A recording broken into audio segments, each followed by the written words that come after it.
आज हम पढ़ने जा रहे हैं पोलन पिस्टल इंटरेक्शन। देखिए पोलन पिस्टल इंटरेक्शन में होता क्या है, जो कुल मिला के 4 स्टेप में मैंने डिवाइड करा हुआ है। हम चारों स्टेप में एक एक सीक्वेंस से समझते जाएंगे ताकि पूरा क्लियर हो जाए।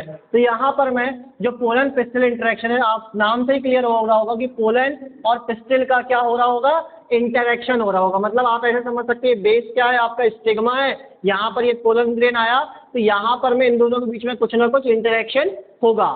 तो पहला स्टेप होता है पोलन ऑन स्टिग्मा। जैसे ही पोलन ग्रेन स्टिग्मा पे पहुंचता है, जैसे ही पोलन ग्रेन स्टिग्मा पे पहुंचता है तो क्या होता है, दो चीजें होती है, या तो एक्सेप्टेंस होगा या तो रिजेक्शन होगा। स्टिग्मा के द्वारा या तो स्टिग्मा पोलन ग्रेन को एक्सेप्ट करेगा या तो स्टिग्मा पोलन ग्रेन को रिजेक्ट करेगा। रिजेक्ट कब करेगा, जब बेटा स्पीसीज डिफरेंट है। मतलब आप ऐसे समझ सकते हैं ये स्टिग्मा किसका है, ये स्टिग्मा अगर आपका अनार का है तो आम का पोलन ग्रेन आकर के इसको क्या नहीं कर सकता, फर्टिलाइज नहीं कर सकता, वरना आइडियल मार्केट में आपको नए नए फल देखने को मिलते है ना भाई। तो कुल मिलाकर के स्पीसीज क्या होनी चाहिए, सेम। मतलब कि मैंगो में मैंगो का, अनार में अनार का, ठीक है। फिर उसके बाद में सेल्फ इनकम्पैटिबिलिटी। अभी अभी लास्ट वीडियो में मैंने आपको बताया था कि होता क्या है सेल्फ इनकम्पैटिबिलिटी। अगर पोलन ग्रेन इमैच्योर है तो ये जो स्टिग्मा है उसको रिजेक्ट कर देगा, अब मैं इमैच्योर को एक्सेप्ट नहीं करता, ठीक है। तो ये हो गया। एक्सेप्ट कब करेगा, जब स्पीसीज सेम होगी, है ना भाई। और जो पिस्टल है और पिस्टल का स्टिग्मा और पोलन ग्रेन दोनों के दोनों एक साथ मैच्योर होने चाहिए, मैच्योर एट सेम टाइम। कौन, आपका स्टिग्मा, स्टिग्मा एंड पोलन दोनों एक टाइम पे मैच्योर होने चाहिए, ठीक है। नोट करने वाली बात क्या है कि जो एक्सेप्टेंस और रिजेक्शन ये हो कैसे रहा है, ये हो रहा है बेटा एक केमिकल रिएक्शन के थ्रू, जो कि एग्जाइन में होता है। एग्जाइन एस्पोरोपोलिन की बनी होती है, साथ में कुछ केमिकल कंपोनेंट होते हैं जो कि अलग अलग स्पीसीज में अलग अलग होते हैं, और उसको डाइजेस्ट करने के लिए स्टिग्मा के पास भी केमिकल एंजाइम होते हैं। सेम स्पीसीज केमिकल रिएक्शन कर लेती है और पोलन एक्सेप्ट हो जाता है। फिर उसके बाद सेकेंड स्टेप आता है पोलन जर्मिनेशन।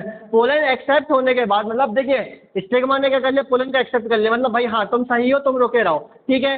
तो जब वो रुका रहता है तो क्या होता है, जर्मिनेशन होता है, पोलन का जर्मिनेशन। जर्मिनेशन का मतलब क्या होता है, यहाँ पर जो इंटाइन होती है, एग्जाइम ने अपना काम कर ली, इंटाइन जो होती है बेटा सेल्यूलोज और पेक्टिन की बनी होती है। तो ये जो होता है आपको पता होगा, सेल्यूलोज को जैसे ही वाटर मिलता है तो वो क्या करने लगता है, फैलने लगता है। फैलने का मतलब एब्जॉर्ब होकर फूलने लगता है, स्वेल करने लगता है।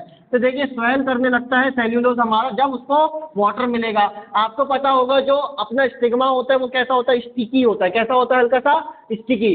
स्टिकी होने के कारण उसका मॉइस्चर एब्जॉर्ब करता है इंटाइन। इंटाइन का क्या रहता है, सेल्यूलोज।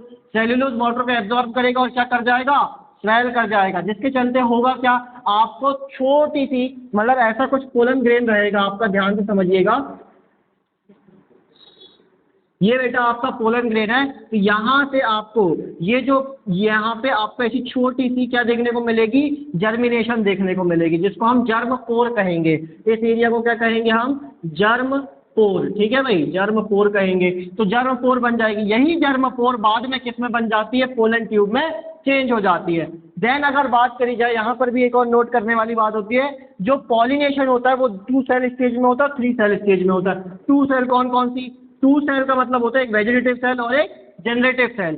लेकिन 3 सेल की अगर बात करी जाए तो ये वेजिटेटिव सेल तो एक ही रहती है, ये जो जनरेटिव सेल है 2 मेल गैमेट को लेकर के जाती है। किसको लेकर जाती है, 2 मेल गैमेट को, उसको 3 सेल स्टेज कहते हैं। 2 सेल स्टेज में एक वेजिटेटिव सेल रहेगा और एक जनरेटिव सेल। 3 सेल स्टेज में क्या होगा, 3 सेल स्टेज में 2 मेल गैमेट रहेंगे और एक क्या रहेगा आपका, वेजिटेटिव सेल। क्लियर है बात, आगे बढ़ते हैं।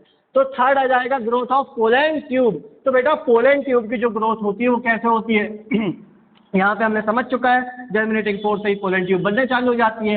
तो पोलन ट्यूब जो होती है, by activity of nucleus vegetative cell digest it way and move in stigma.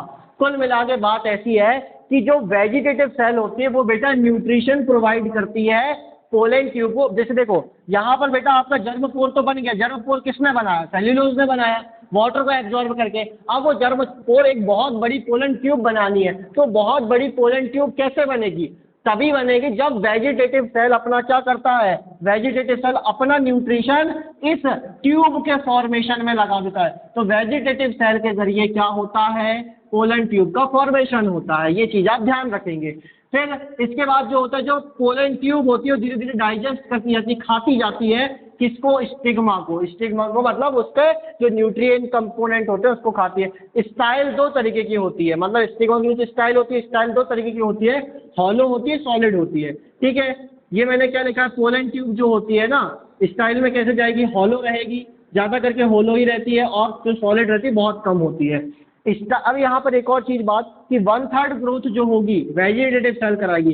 Pollen tube की बेटा 1/3 ग्रोथ, ध्यान से सुनिए बात को, पोलन ट्यूब की 1/3 ग्रोथ जो होगी वो वेजिटेटिव सेल कराएगी, जबकि 2/3 ग्रोथ उसकी कौन कराएगा, न्यूट्रिशन फ्रॉम स्टाइल। स्टाइल के द्वारा उसको क्या मिलने वाला है, स्टाइल के द्वारा उसको न्यूट्रिशन मिलेगा, तभी पोलन ट्यूब आगे की फॉर्म हो पाएगी। ये दोनों पॉइंट इंपॉर्टेंट है, ठीक है। अब यहाँ पर मैं फोर्थ बताता entry of pollen tube. Pollen tube की एंट्री कैसे होती है, पोलन ट्यूब की एंट्री होती है बेटा माइक्रोपाइलर रीजन। माइक्रोपाइलर रीजन याद रख चलिए कहाँ पे होता है, जहाँ पे आपके इंट्यूबमेंट नहीं होते हैं, ठीक है, जहाँ पर सिनर्जिड होते हैं। तो माइक्रोपाइलर रीजन में सिनर्जिड साइड में आपका क्या होगा, पोलन ट्यूब की एंट्री होगी। ये कौन सी सेल है, ये आपकी सिनर्जिड सेल है। कौन सी सेल है, सिनर्जिड। और सिनर्जिड कहाँ पे, और सिनर्जिड में भी कैसे एंट्री होगी, फिलीफॉर्म एपेरेटस के द्वारा होगी। फिलीफॉर्म एपेरेटस, देखिए ये फिलीफॉर्म एपेरेटस जो होते हैं, फिलीफॉर्म एपेरेटस बेटा ये जो होते हैं ना, ये आपके कैसे होते हैं, ब्रिसल्स लाइक स्ट्रक्चर होते हैं। ये ब्रिसल्स ही उनको कहाँ आने देते हैं, पोलन ट्यूब को अंदर आने देते हैं। तो ये था पूरा का पूरा pollen pistol interaction. I hope आपको क्लियर हुआ होगा। Thank you.